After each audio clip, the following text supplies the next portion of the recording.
नमस्कार, मी रुपाली तुमचं माझ्या यूट्यूब चॅनलमध्ये अगदी मनापासून स्वागत करत आहे। आय होप तुम्ही सगळे मस्त मजेत असाल। आणि आज आहे सुट्टी, म्हणजे संडेचा दिवस आहे। सो संडे असा जातो की कळतही नाही।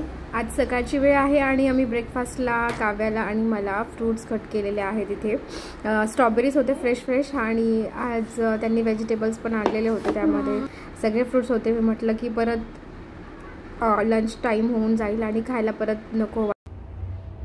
मम्माचा फोन ना काय होतं, मम्माचा फोन आम्ही जेव्हा मम्मा मारते ना मला, तेव्हा मम्मीचा मोबाईल चालू होतो, पण मम्मी तर इथे आणलेल्या आहेत संडेच्या सगळ्या भाज्या। सगळे आज व्हेजिटेबल्सची खरेदी झालेली आहे। आता हे सगळं ठेवायचं आहे, दूध पण आणि दही पण। इथे झालेली आहे कटिंग, हे आहे काजू। सो स्पेशल बिर्याणी आहे आजची। तर आज संडे होता, यांना कुकिंगचा खूप आहे। आय मीन त्यांची हॉबी आहे कुकिंग, आणि त्यांनी म्हणाले की आज मी मसाले भात बनवणार आहे। सो त्यांनी सगळे व्हेजिटेबल्स पण आणलेले होते आणि मी कटिंग करून दिलं, बट त्यांना काजू पण टाकायचे होते। सो इथे सगळं झालेलं होतं रेडी, आणि ह्यांनी बनवलेली आहे इथे बिर्याणी, व्हेज बिर्याणी मस्तपैकी। त्यांची बिर्याणी होईपर्यंत माझे भांडे राहिले होते, मी भांडे वगैरे सगळे घासून घेतले, क्लिनिंग करून घेतलं, कारण परत एक्स्ट्राची पण कामं करायची होती। पण काही डिसाइडेड नव्हतं माझं की एक्झॅक्टली मला काय करायचं आहे, काय नाही।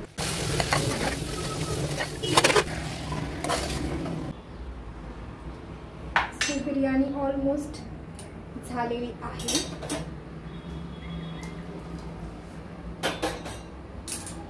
झणझणीत स्पायसी अशी बिर्याणी झालेली आहे। आता त्याच्या 2 ते 3 शिट्ट्या झाल्या किंवा। तर इथे सगळे व्हेजिटेबल्स आणलेले आहेत, संडे होता तर। बट माझं म्हणणं आहे आज फ्रीज पूर्ण रिकामं आहे, तर आज फ्रीज पूर्ण क्लीन करून घेते, कारण आज संडे पण आहे आणि परत वेळ होणार नाही। आणि कसं होतं आहे, परत काव्याची एक्झाम चालू झाल्यानंतर मग थोडासा तिला वेळ देणं गरजेचं असतं। मग आज अर्धा पाऊण तास आहे माझ्याकडे, मी ते पूर्ण क्लीन करून घेते, कुठे बाहेरही जायचं नाही आज। So let's clean. मग सगळं रिकामं झालेलं होतं, कारण व्हेजिटेबल्स अजिबात नव्हते। हे आहेत मसाल्यांचं सेक्शन, इथे आहे काही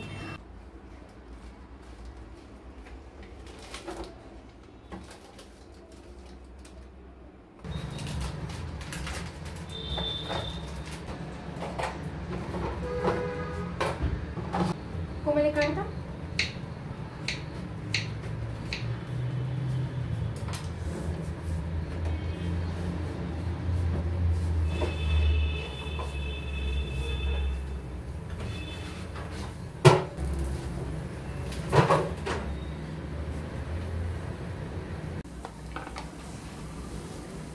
माझ्या फ्रीजची खासियत म्हणजे हे जे एअरटाईट डब्बे आहेत छोटे छोटे, यामध्ये तुम्ही काहीही स्टोअर करून ठेवू शकता, जसं की ड्रायफ्रूट्स आहेत। काही वेळेला हे माझे फुले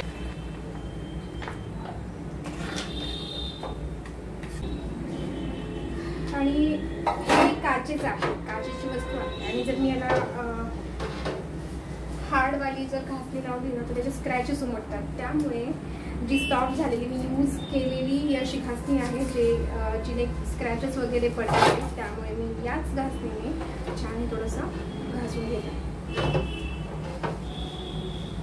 तुमची जर फ्रीजमधली भांडी सगळी खूप अशी चिकट झालेली असेल ना कुठलीही गोष्ट, तर तुम्ही थोडंसं हार्ड घासणी जी न्यू असते, यामध्ये नवीन असते, ती घेऊ शकता, त्याने पण खूप छान काळजी घ्यावी लागते, कारण काचेच आहे, त्या कंजेस्टेड आहे, त्यामुळे थोडंसं हळू करायचं आहे मला सगळं। अति घाई केली तर काहीतरी नुकसान होईल। फ्रीजच्या मधले सगळे भांडे घासून झाले होते आणि मधला वेळ झालेला होता जेवणाचा, तर आम्ही तिघे पण मस्त इथे जेवण करत आहोत।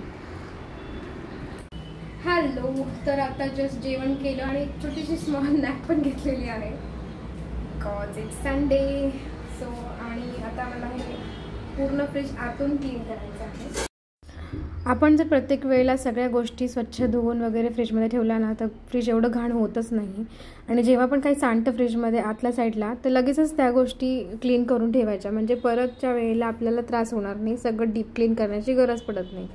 त्यामुळे माझं हेच असतं की ज्या त्या वेळेला सगळ्या गोष्टी स्वच्छ करून ठेवायच्या. आणि आज मी जेव्हापासून फ्रीज घेतलेलं आहे त्यापासून फक्त सेकंड टाईम आहे असेल की मी क्लीन करत आहे आतून, कारण फार काही खराब होतच नाही फ्रीज. तर हे पाहू शकता आतून पूर्ण क्लीन झालेलं आहे. 3 वेळेला मी हे स्वच्छ कपड्यानं पुसून घेतलेलं आहे. त्यामध्ये